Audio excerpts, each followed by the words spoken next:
अस्सलाम वालेकुम नाज़रीन, इंतखाब ऑनलाइन से मैं हूं अज़ीज़ लासी।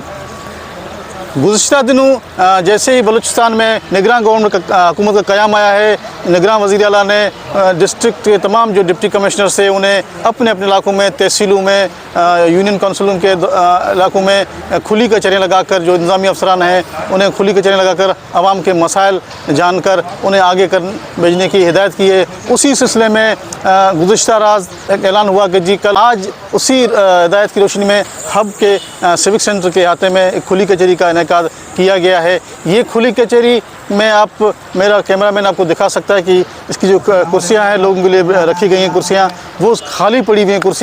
कुर्सियां खाली पड़ी हुई है। क्यों पड़ी हुई हैं, वजह क्या है कि आवाम में क्यों नहीं है दिलचस्पी कि अपने मसाइल इंतज़ामिया के सामने या जो यहाँ के मुतल्लिका डिपार्टमेंट्स हैं शहरी मसाइल के हवाले से उनके सामने रखें। उसकी जो वजह सामने हमारे सामने आई है जो वो यही है कि जी लोगों का, यहाँ के आवाम का या यहाँ की जो सियासी स्टेक होल्डर हैं उनका इन लोगों पर कोई एतमाद नहीं है या अपने मसाइल के हवाले से अब वो एतमाद नहीं रहा। इसी अदम एतमाद का इज़हार है कि जी आज कचहरी उसकी कुर्सियाँ खाली पड़ी हुई हैं। न सिर्फ पब्लिक की कुर्सियाँ खाली पड़ी हुई हैं बल्कि यहाँ के जो ज़िम्मेदार मुतल्लिका ऑफिसर्स हैं, डिप्टी कमिश्नर हैं, एसपी पुलिस हैं या जो ज़िम्मेदार अवामी नुमाइंदे हैं दीगर, वो गायब हैं। कई डिपार्टमेंट्स के ऑफिसरान यहाँ पर नज़र नहीं आ रहे हैं। लोगों ने यहाँ पर जो खुली कचहरी में चंद लोग जो आए हुए हैं उन्होंने मसाइल के अंबार खड़े कर दिए हैं, अंबार की शिकायतों के अंबार लगा दिए हैं जिनमें शहरी मसाइल खुसूसन सफाई सुथराई का मसला है।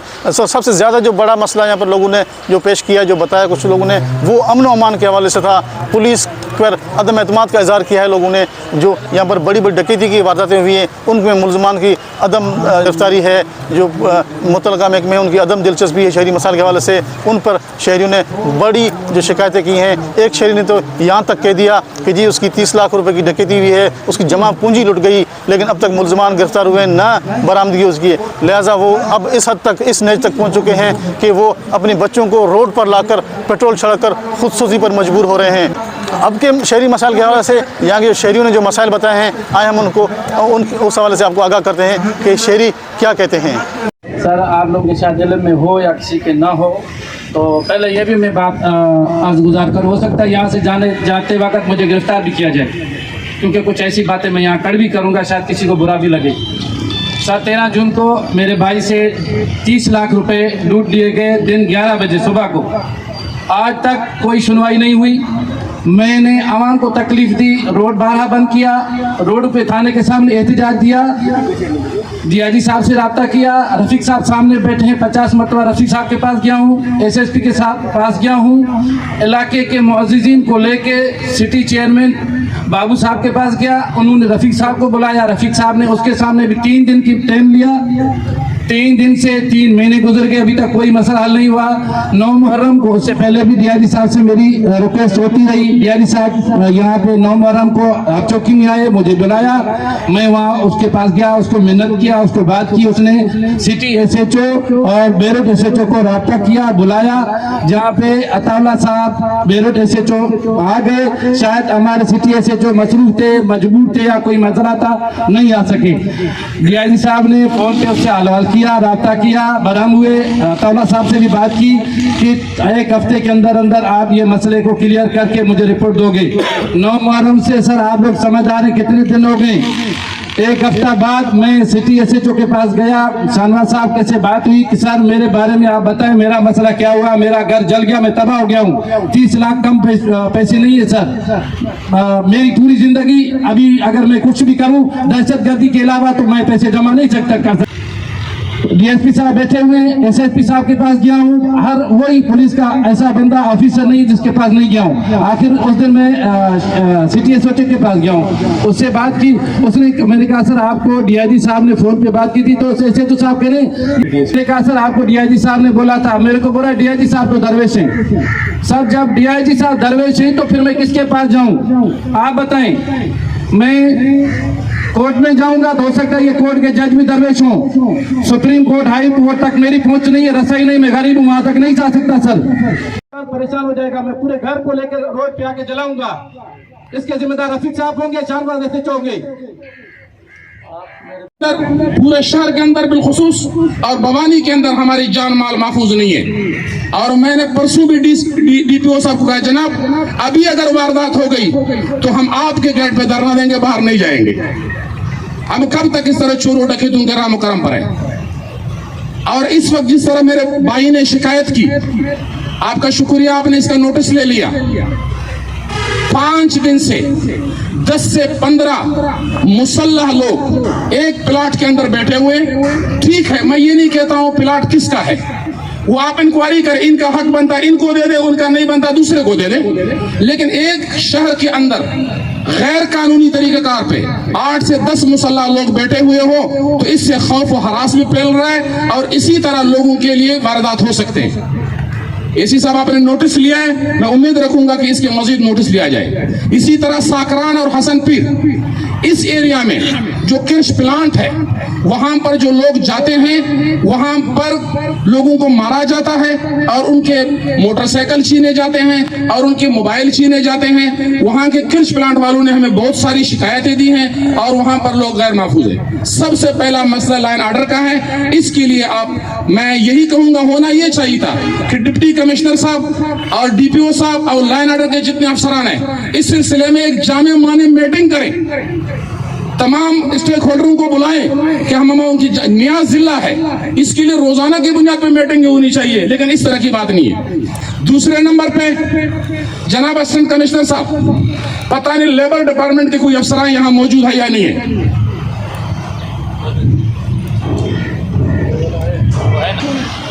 या 25,000 हमारे मालूमात ये हैं वहां पर मुलाजिमों से 12 घंटा काम लिया जाता है, सुबह 8 बजे से लेकर शाम 8 बजे तक, लेकिन इनको तनख्वाह 15,000 रुपए दी जाती है।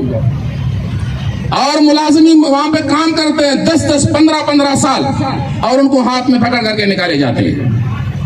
और यहाँ पर मकामी लोगों को, यहाँ के बाशिंदों को ये दरपदर हो रहे हैं। यहाँ पर बहुत सारे अफसरान बैठे हुए हैं, हमने इनकी मिन्नतें की, जनाब इस बच्चे को इस कंपनी में रखवा दे, इस बच्चे को इस कंपनी में रखवा दे, लेकिन अफसरान की बात भी न मान करके नहीं रखा गया और किसी प्रेशर जरिए से हमने जब सिफारिश करा दी और उनको रख लेते हैं। अगर स्ट्रिक्टली अगर कोशिश की जाएगी तो इंशाल्लाह उसमें बेहतरी आएगी।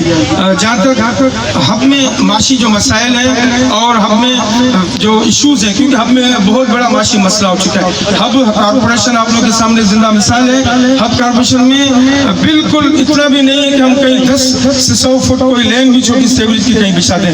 तो हम नुमाइंदगी तो अपने वार्ड की करते हैं, हमारे पीछे बाकायदा बहुत बड़ी कम्युनिटी है। हम सिर्फ अपने वार्ड को रिप्रेजेंट नहीं करते, हम पूरे हब शहर को रिप्रेजेंट करते हैं, तहसील हब को रिप्रेजेंट करते हैं, जिला हब को रिप्रेजेंट करते हैं। हम हर जगह पर, हर फोरम पर अपने मसाइल शेयर करते हैं। तो मेरी आपसे रिक्वेस्ट है, आप लोकल गवर्नमेंट को लिखें कि कम से कम हब को जब आपने कॉर्पोरेशन का दर्जा दिया है कि हब की आवाम को बेवकूफ़ बनाने के लिए दिया है या हब की आवाम को आपने पागल समझा है। हब कॉर्पोरेशन आपने उसको बनाया, इसके UC लेवल की फैसिलिटीज इसके अंदर नहीं है, क्योंकि अफसरान तो काम करना चाहते हैं लेकिन वसाइल ना होने के बराबर है। हम जहाँ भी रिक्वेस्ट करते हैं कि सर हमारे इलाके में छोटा मसला है, 100 फुट सेवरेज डालनी है तो वसाइल नहीं है, नहीं कोई फाइनेंशियली इनको कोई फीडबैक है, तो हम आपसे रिक्वेस्ट करते हैं असिस्टेंट कमिश्नर काइंडली आप अपने DC साहब को ये पॉइंट नोट करें कि भाई कॉर्पोरेशन को क्यों वसाइल नहीं मिलते हैं। हाँ, अगर वसाइल मिले तो इनका चेक एंड बैलेंस करना एज ए काउंसलर हम बाकायदा इजलास में बैठेंगे, हम हर चीज़ का पूछेंगे भी कहाँ किधर खर्चा हुआ है। तो बहरहाल ये एक अहम इशू है। वज़ीर आला के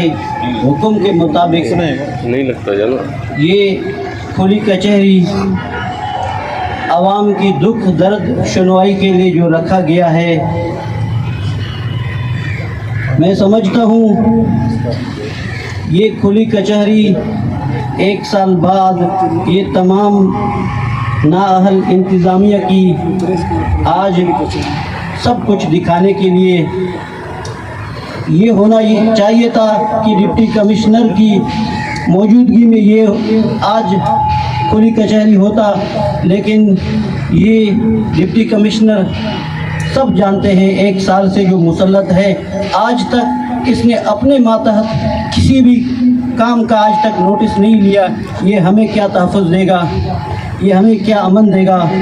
हमारी आज की रिक्वेस्ट ये है कि इस नाअहल डिप्टी कमिश्नर आज की कुली कचहरी के तवसुत से मैं वज़ीर आला से मुतालबा करता हूँ इससे जान छुड़ाई जाए, जो कि आपके हुक्म के मुताबिक आज भी यहाँ मौजूद नहीं है। वो कौन सा तीर लगाएगा? जितने लोग रोएंगे, जितने पीटेंगे, ये नाअहल जब तक मुसल्लत होगा मज़ीद ऐसा ही होगा। मैं समझता हूँ शाह साहब ने जो किरदार अदा किया है काबिल तहसीन है, हर वक्त आवाम के साथ खड़ा है, हर वक्त लोगों के मसले मसाइल में खड़ा है, लेकिन बुनियादी चीज़ अमन अमान है। आपके शहर 1 साल से ज़िला बनने के बाद जो इसका सूरत हाल है और जो आपका डिप्टी कमिश्नर है आज तक किसी भी जगह पे नज़र नहीं आया। रात को बोर्ड बेसन पे वो बूटियाँ तोड़ देता है, दिन को सारा दिन वो पबजी खेलता है, आज भी यहाँ मौजूद नहीं है। तो हम किसको गिला करें और क्या खुली कचहरी? तो मैं आप लोग सहाफ़ियों की तवज्जो से मैं यही पैगाम देता हूँ, अब तबाह है और इसका इंतज़ामिया बिल्कुल फेल है। इस नाअहल ये जितने सियासी पार्टी है ना, ये सारे मायूस है। आज कोई आपको एक सियासी पार्टी का वर्कर नज़र नहीं आएगा सिवाय कौंसलराम के। कोई भी सियासी पार्टी यहाँ आने के लिए आज तैयार नहीं है, क्योंकि इनकी कोई सुनवाई नहीं है, इनकी कोई बात को जो है सीरियस लेने वाला नहीं है। सारे पूरी कचहरी में आज के सियासी पार्टियों ने बाइकाट किया हुआ है इस डिप्टी कमिश्नर की नाअहली की वजह से।